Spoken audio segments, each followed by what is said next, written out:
Jamie was ready to restart her life. She needed a change of scenery. She needed something to keep her mind busy.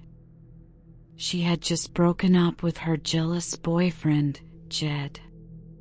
In an effort of making this new start, she found an old farmhouse on Cedarwood Road on the outskirts of town for sale for a nominal price.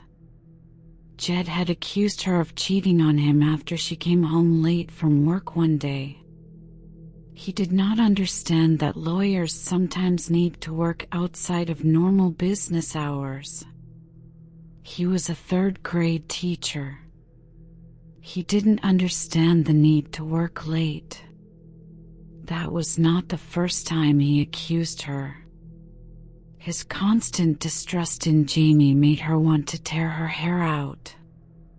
She did nothing wrong, and yet he treated her as she had.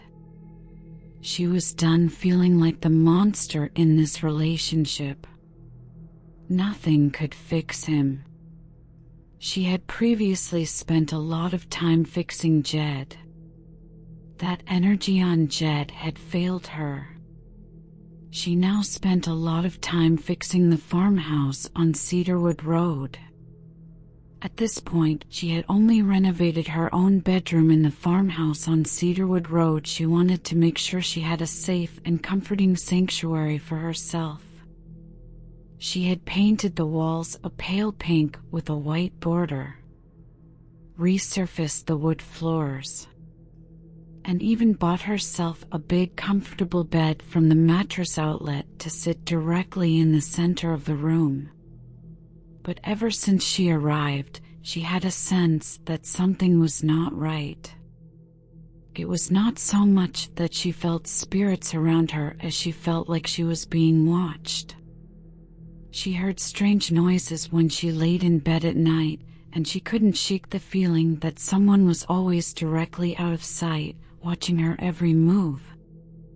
She tried to tell herself that it was just her imagination and distracted herself with various projects.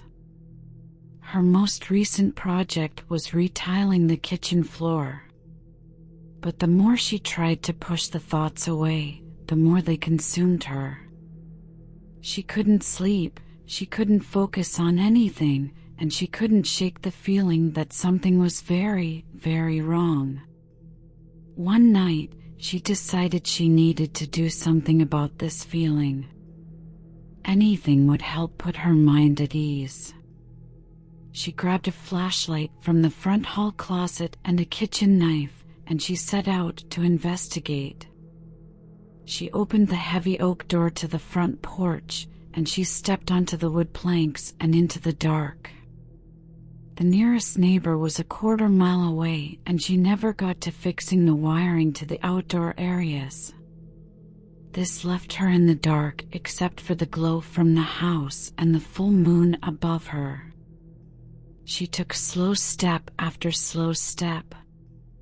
The planks held in place by rusty nails creaked below her feet. Her heart was pounding in her chest. She was terrified, but she was also determined to find out what was causing this feeling. She took steps, one by one. Her feet hit the cracked pavement that led to the gravel road. As her eyes adjusted to the darkness using the full moon as the only light source, she saw the figure of a man staring at her.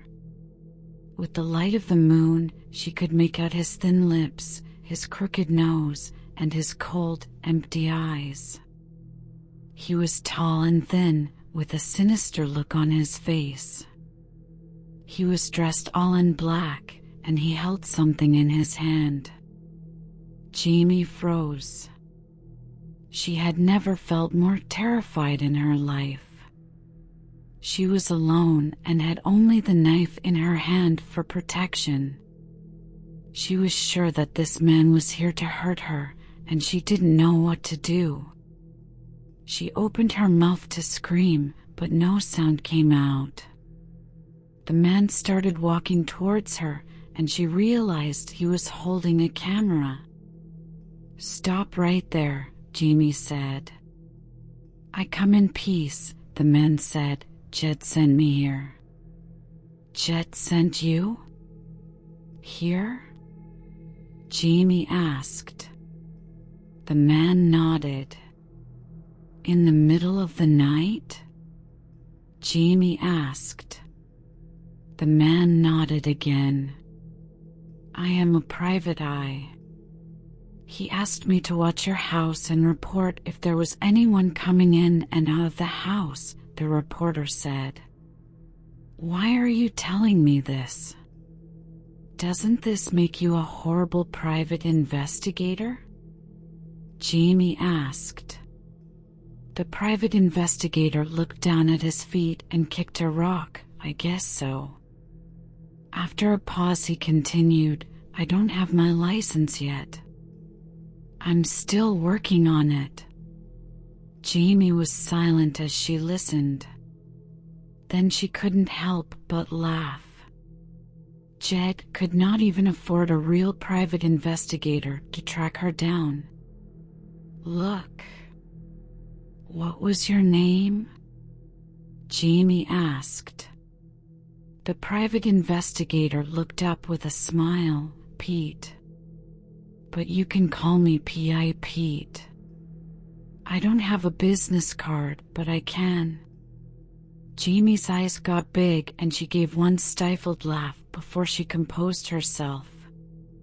"Look, Pete. I don't need your business card. There is no one here. There will be no one here. I would recommend you go home and study for your exam. I also would recommend you learn from a real PI how to be stealthy. You gave yourself away pretty easily. And tell Jed to leave me alone. I'm done with him." And with that, Jamie turned around and walked back into the house, locking the solid wood door behind her.